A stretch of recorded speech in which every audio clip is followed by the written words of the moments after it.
Last October, I made a video about the allegations against Ravi Zacharias. At that time, they were just allegations. We didn't know for sure if any of it was true, and his ministry at that time was denying that they were true. And when some of the allegations first came out before Ravi's death, he also himself was totally denying that they were true. However, in the past few weeks, we found out that his ministry has been doing an ongoing investigation, and other than some elaborate framing scheme, it seems like not only were these allegations against Ravi true, but it seems like it's turned out to be a whole lot worse than they originally thought. When I made that video last October, my point was not whether Ravi was guilty or not.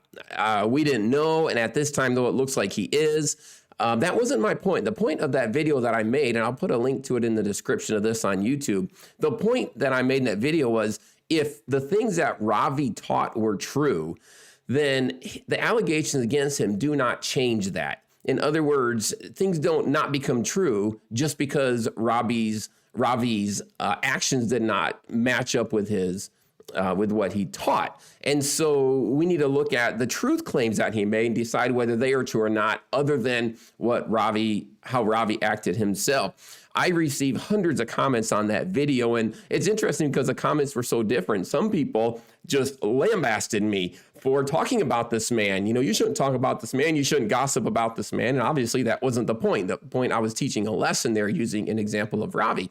And some people, on the other hand, were miffed that I wasn't totally hanging him out to dry, and saying, well, of course we know that he was guilty. Allegations were made. I don't think we can do that. I think we need to be careful about jumping to conclusions when allegations are made. And some people just wonder why I even talk about this at all. Let the dead just lie in peace. Well, what I want to do in this video today, just a short video, is explain why I think that we do need to talk about this Ravi Zacharias scandal. And here's the reason right here.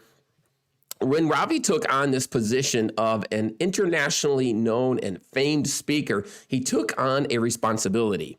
And knowingly he did this. In fact, Ravi even set up parameters for his people to live by, and it looks like he didn't live by them himself, but he knew very well that if he fell, it would be detrimental to the body of Christ. So he accepted that when he took on this position of being a public international speaker and mentor to so many people. So many great people saw Ravi as a hero to them. Now, we may have different opinions about it. Personally, I never learned a lot from Ravi. I would listen to some of the things he said, and they didn't seem to really answer the questions to me, but some of the people that I love to listen to learned a lot from Ravi.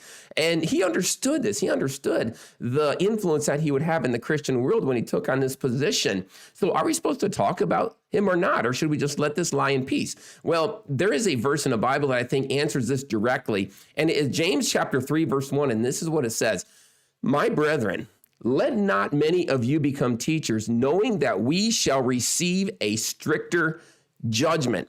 Anytime that you receive the position of a leader or a teacher, you take on a position that accepts the responsibility of having a stricter judgment.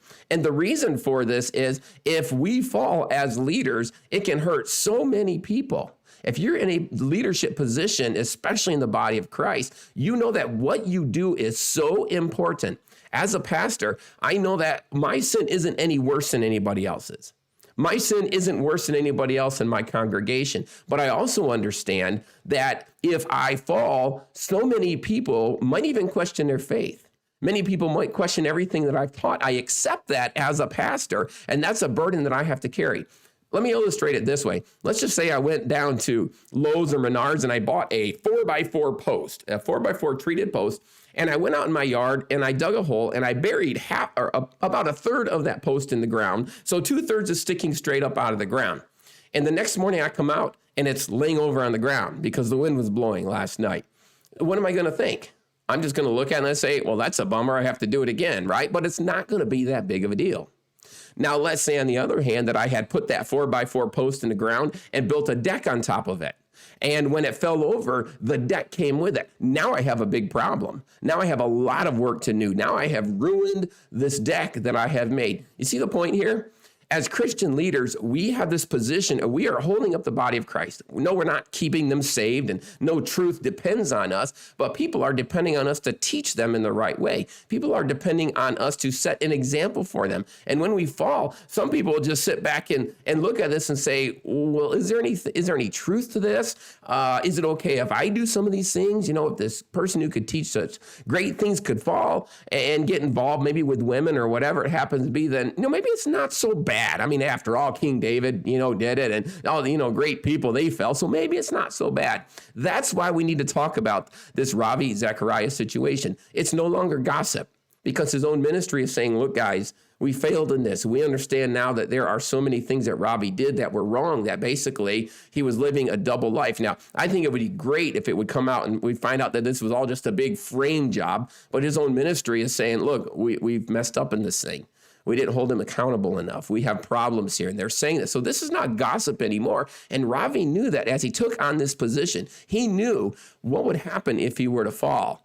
And apparently it looks like he did. So he would understand. Yes, no wonder people are questioning things. No wonder all this is going on. We need to talk about the situation because it should serve as warning bells for all of us who are in Christian ministry.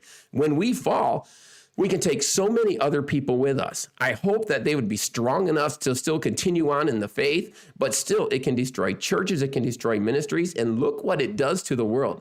Look what it does as people from the outside look at the Christian church and they say, is this the best you have? Look at your leaders. And by the way, yes, we know this happens a lot, but it doesn't happen all the time. There are so many Christian leaders, so many pastors and speakers all over the world that have not fallen, that continue on to be strong. But here's this very popular man, Ravi Zacharias, and he falls, and it looks now like the whole Christian world is falling apart. But it's not.